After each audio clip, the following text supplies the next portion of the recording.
Oi, o audiobook vai começar. Se você quiser nos ajudar neste projeto, por favor, entre em apoia.se/Carlos Eduardo Valente. A partir de R$5 você pode nos ajudar a trazer um conteúdo de mais qualidade para você.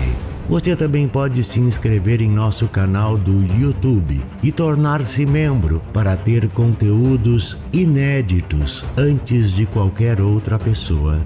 Espero que gostem do que vão ouvir. Um grande abraço a todos. Use seu fone de ouvido para uma maior imersão. A Cauã de Inglês de Souza faz parte de uma recompensa à apoiadora Thaís de Souza na nossa campanha do apoia.se/Carlos Eduardo Valente, pós-produção de qualidade. A Cauã de Inglês de Souza. O capitão Jerônimo Ferreira, morador da antiga vila de São João Batista de Faro, voltava de uma caçada a que fora para distrair-se do profundo pesar causado pela morte da mulher que o deixara subitamente só com uma filhinha de 2 anos de idade. Perdida na calma habitual de velho caçador, Jerônimo Ferreira transviou-se e só conseguiu chegar às vizinhanças da vila quando já era noite fechada. Felizmente, a sua habitação era a primeira ao entrar na povoação pelo lado de cima, por onde vinha caminhando, e por isso não o impressionaram muito o silêncio e a solidão que a modo se tornava mais profundos à medida que se aproximava da vila. Ele já estava acostumado à melancolia de Faro, talvez o mais triste e abandonado dos povoados do Vale do Amazonas, posto que se mire nas águas do Inhamundá, o mais belo curso d'água de toda a região. Faro é sempre deserta, a menos que não seja algum dia de festa, em que a gente das vizinhas fazendas vem ao povoado, quase não se encontra viva alma nas ruas. Mas se isso acontece à luz do sol, às horas de trabalho e de passeio, à noite, a solidão aumenta. As ruas, quando não sai a lua, são de uma escuridão pavorosa. Desde as 7 horas da tarde só se ouve na povoação o pio agoureiro do murucututu e o lúgubre uivar de algum cão vagabundo, apostando queixumes com as águas múrmuras do rio. Fecham-se todas as portas, recolhem-se todos com um terror vago e incerto que procuram esconjurar invocando Jesus, Maria, José. Vinha, pois, caminhando o capitão Jerônimo a solitária estrada, pensando no bom agasalho de sua fresca rede de algodão trançado e lastimando-se de não chegar a tempo de encontrar o sorriso encantador da filha, que já estaria dormindo. Da caçada nada trazia. Fora um dia infeliz, nada pudera encontrar, nem ave nem bicho, e ainda em cima perdera-se e chegava tarde, faminto e cansado. Também quem lhe mandara sair à caça em sexta-feira? Sim, era uma sexta-feira. E quando depois de uma noite de insônia se resolvera tomar a espingarda e a partir para a caça, não se lembrara que estava num dia por todos conhecido como aziago e especialmente temido em Faro, sobre que pesa o fado de terríveis malefícios. Com esses pensamentos, o capitão começou a achar o caminho muito comprido, por lhe parecer que já havia muito passado o marco da jurisdição da vila. Levantou os olhos para o céu a ver se orientava pelas estrelas sobre o tempo decorrido, mas não viu estrelas. Tendo andado muito tempo por baixo de um arvoredo, não notara que o tempo se transformava e achou-se de repente numa dessas terríveis noites do Amazonas, em que o céu parece ameaçar a terra com todo o furor de sua cólera divina. Súbito, o clarão vivo de um relâmpago rasgando o céu mostrou ao caçador que se achava a pequena distância da vila, cujas casas caiadas de branco lhe apareceram numa visão efêmera. Mas pareceu-lhe que errara de novo o caminho, pois não vira sua casinha abençoada, que devia ser a primeira a avistar. Com poucos passos ainda, achou-se numa rua, mas não era a sua. Parou e pôs o ouvido à escuta, abrindo também os olhos para não perder a orientação de um novo relâmpago. Nenhuma voz humana se fazia ouvir em toda a vila. Nenhuma luz se via. Nada que indicasse a existência de um ser vivente em toda a redondeza. Faro parecia morta. Trovões furibundos começaram a atroar os ares. Relâmpagos amiudavam-se, inundando de luz rápida e viva as matas e os grupos de habitações, que logo ficavam mais sombrios. Raios caíam com fragor enorme, prostrando cedros grandes, velhos de 100 anos. O capitão Jerônimo não podia mais dar um passo, nem já sabia onde estava. Mas tudo isso não era nada.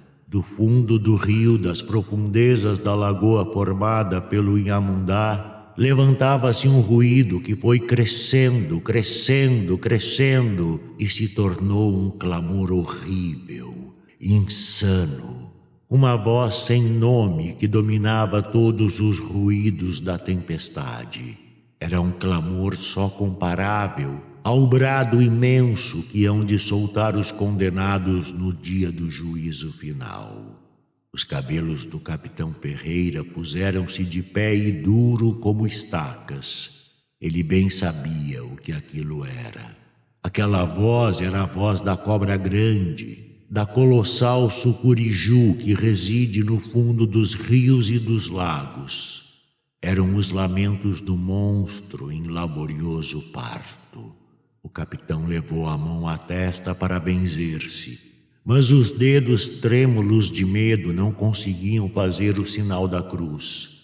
Invocando o santo de seu nome, Jerônimo Ferreira deitou a correr na direção em que supunha dever estar sua desejada casa. Mas a voz, a terrível voz, aumentava de volume. Cresceu mais. Cresceu tanto que os ouvidos do capitão zumbiram. Tremeram-lhe as pernas e caiu no limiar de uma porta. Com a queda, espantou um grande pássaro escuro que ali parecia pousado, que voou cantando. Muito tempo esteve o capitão caído sem sentidos. Quando tornou a si, a noite ainda estava escura, mas a tempestade cessara. Um silêncio tumular reinava. Jerônimo, procurando orientar-se, olhou para a lagoa e viu que a superfície das águas tinha um brilho estranho, como se a tivessem untado de fósforo. Deixou errar o olhar sobre a toalha do rio, e um objeto estranho, afetando a forma de uma canoa, chamou-lhe a atenção. O objeto vinha impelido por uma força desconhecida em direção à praia para o lado em que se achava Jerônimo. Este, tomado de uma curiosidade invencível, adiantou-se, meteu os pés na água e puxou para si o estranho objeto. Era, com efeito, uma pequena canoa, e no fundo dela estava uma criança que parecia dormir. O capitão tomou-a nos braços. Nesse momento rompeu o sol por entre os animais de uma ilha vizinha. Cantaram os galos da vila, ladraram os cães. Correu rápido o rio, perdendo o brilho desusado. Abriram-se algumas portas. À luz da manhã, o capitão Jerônimo Ferreira reconheceu que caíra desmaiado justamente no limiar de sua casa. No dia seguinte, toda a vila de Faro dizia que o capitão adotara uma linda criança, achada à beira do rio, e que se dispunha a criá-la como própria, conjuntamente com a sua legítima Aninha. Tratada efetivamente como filha da casa, cresceu a estranha criança, que foi batizada com o nome de Vitória. Educada da mesma forma que Aninha, participava da mesa dos carinhos e afagos do capitão, esquecido do modo por que a recebera. Eram ambas moças, bonitas aos 14 anos, mas tinham um tipo diferente. Ana fora uma criança robusta e sã. Era agora franzina e pálida. Os anelados cabelos castanhos caíam-lhe sobre as alvas e magras espáduas. Os olhos tinham uma languidez doentia. A boca andava sempre contraída, numa constante vontade de chorar. Raras rugas divisavam-se-lhe nos cantos da boca e na fronte baixa, algum tanto cavada. Sem que nunca a tivessem visto verter uma lágrima, Aninha tinha um ar tristonho que a todos impressionava e se ia tornando cada dia mais visível. Na vila dizia toda a gente: como está magra e abatida a Aninha Ferreira, que prometia ser robusta e alegre. Vitória era alta e magra, de compleição forte, com músculos de aço. A tez era morena, quase escura, as sobrancelhas negras e arqueadas. O queixo fino e pontudo, as narinas dilatadas, os olhos negros, rasgados de um brilho estranho. Apesar de incontestável formosura, tinha alguma coisa de masculino nas feições e nos modos. A boca, ornada de magníficos dentes, tinha um sorriso de gelo. Fitava com arrogância os homens até obrigá-los a baixar os olhos. As duas companheiras afetavam a maior intimidade e ternura recíproca. Mas o observador atento notaria que Aninha evitava a companhia da outra, ao passo que esta a não deixava. A filha de Jerônimo era meiga para com a companheira, mas havia nessa meiguice um certo acanhamento, uma espécie de sofrimento, uma repulsão, alguma coisa como um terror vago. Quando a outra cravava-lhe nos olhos dúbios e amortecidos os seus grandes olhos negros.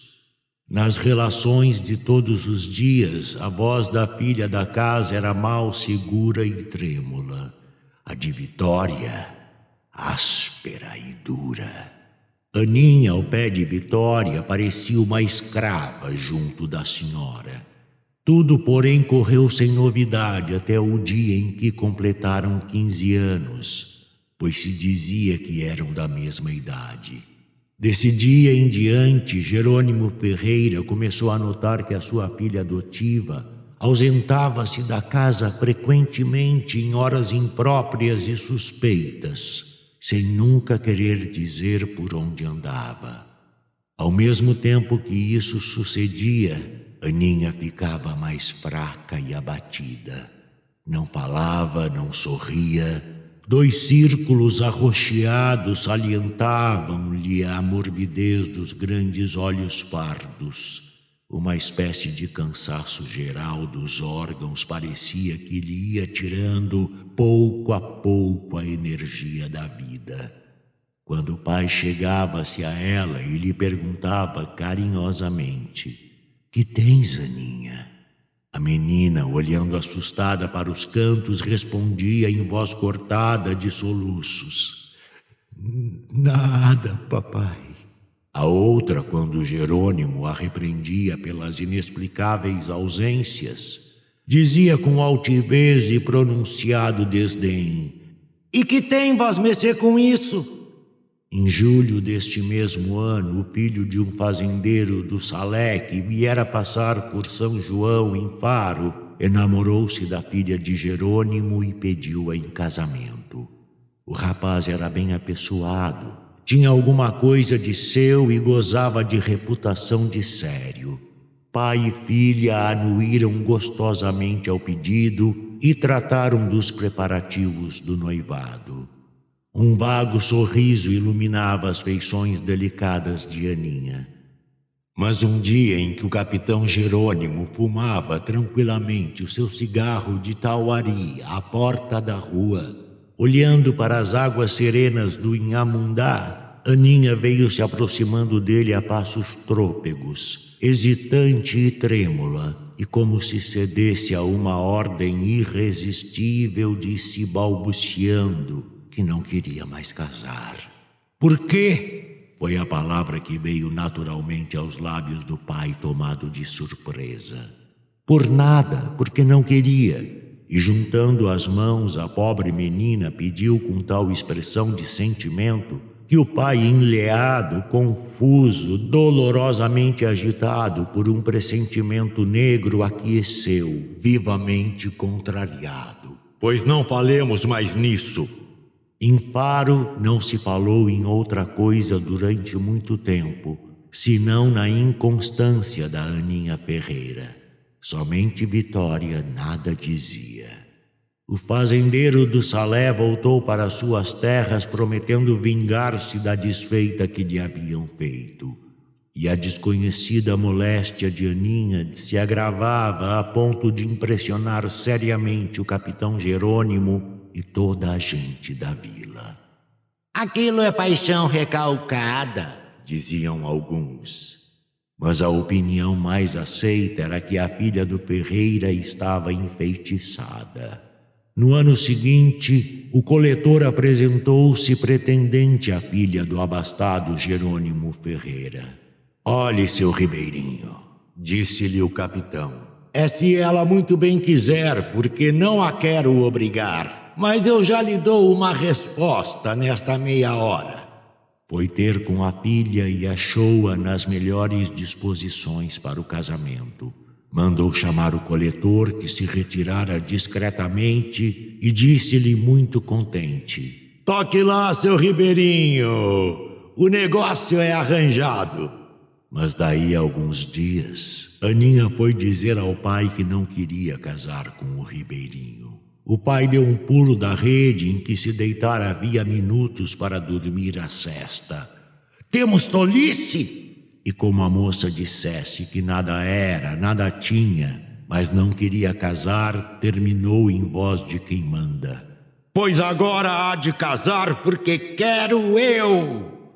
Aninha foi para o seu quarto e lá ficou encerrada até o dia do casamento, sem que nem pedidos nem ameaças a obrigassem a sair. Entretanto, a agitação de Vitória era extrema. Entrava a todo momento no quarto da companheira e saía logo depois com as feições contraídas pela ira. Ausentava-se da casa durante muitas horas, metia-se pelos matos, dando gargalhadas que assustavam os passarinhos. Já não dirigia a palavra a seu protetor nem a pessoa alguma da casa. Chegou, porém, o dia da celebração do casamento. Os noivos, acompanhados pelo capitão, pelos padrinhos e por quase toda a população da vila, dirigiam-se para a matriz. Notava-se com espanto a ausência da irmã adotiva da noiva. Desaparecera, e por maiores que fossem os esforços tentados para a encontrar, não lhe puderam descobrir o paradeiro. Toda a gente indagava surpresa: onde andará Vitória? Como não vem assistir ao casamento da Aninha?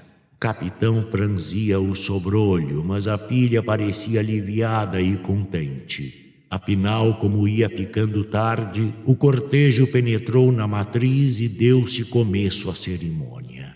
Mas eis que na ocasião em que o vigário lhe perguntava se casava por seu gosto, a noiva pôs-se a tremer como varas verdes, com o olhar fixo na porta lateral da sacristia. O pai, ansioso, acompanhou a direção daquele olhar e ficou com o coração do tamanho de um grão de milho.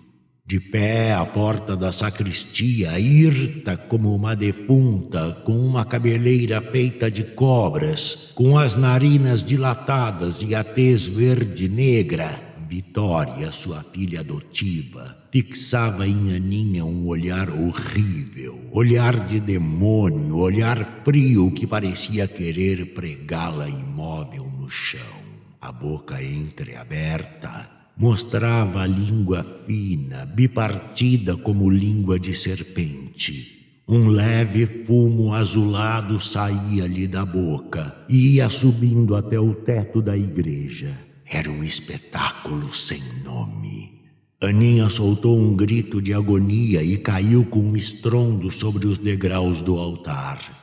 Uma confusão fez-se entre os assistentes. Todos queriam acudir-lhe, mas não sabiam o que fazer. Só o capitão Jerônimo, em cuja memória aparecia de súbito a lembrança da noite em que encontrara a estranha criança, não podia despregar os olhos da pessoa de Vitória, até que esta, dando um horrível brado, desapareceu sem se saber como. Voltou-se então para a filha e uma comoção profunda abalou-lhe o coração. A pobre noiva, toda vestida de branco, deitada sobre os degraus do altar-mor, estava hirta e pálida. 2 grandes fios de lágrimas, como contas de um colar desfeito, corriam-lhe pela face. E ela nunca chorara. Nunca, desde que nascera, se lhe vira uma lágrima nos olhos. Lágrimas! Exclamou o capitão, ajoelhado ao pé da filha. Lágrimas! Lágrimas! Lágrimas! Lágrimas! Clamou a multidão tomada de espanto. Então convulsões terríveis se apoderaram do corpo de Aninha. Retorcia-se como se fora de borracha. O seio agitava-se dolorosamente. Os dentes rangiam em fúria. Arrancava com as mãos o lindo cabelo. Os pés batiam no soalho. Os olhos reviravam-se nas órbitas, escondendo a pupila. Toda ela se maltratava, rolando como uma frenética, uivando dolorosamente. Todos os que assistiam a esta cena estavam comovidos. O pai, debruçado sobre o corpo da filha, chorava como uma criança.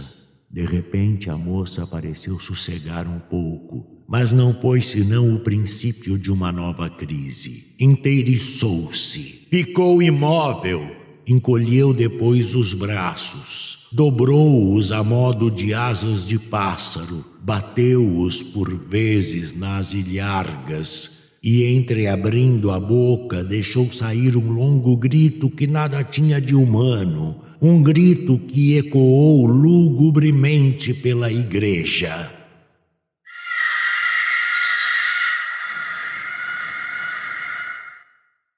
Jesus! Bradaram todos, caindo de joelhos. E a moça, cerrando os olhos como em êxtase, com o corpo imóvel, à exceção dos braços, continuou aquele canto lúgubre.